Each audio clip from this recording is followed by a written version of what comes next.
मध्ययुगीन भारताचा बृहत इतिहास खंड दुसरा. मूळ लेखक डॉक्टर जे.एल. मेहता.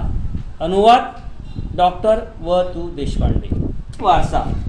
मध्ययुगीन भारताच्या इतिहासात मोगल साम्राज्य सत्तेचा कालखंड इसवी सन 1526 ते 1707 हे एक दैदिप्यमान व गौरवशाली युग होते असे म्हणता येईल. महान मोगल राज्यकर्त्यांनी पौरात्य राजेशाहीच्या काही स्मरणीय परंपरा आपल्या मागे ठेवल्या आहेत.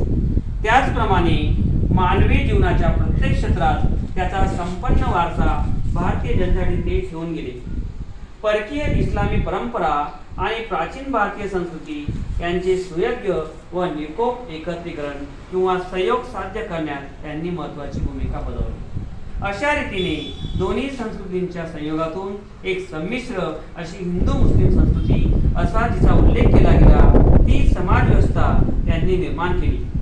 अशा या संमिश्र इंडो मुस्लिम समाजाच्या विकासात मोगलांनी अमूल्य योगदान केले आणि तत्कालीन सामाजिक सांस्कृतिक संस्थांवर आपली अमिट अशी छाप उमटवली आहे.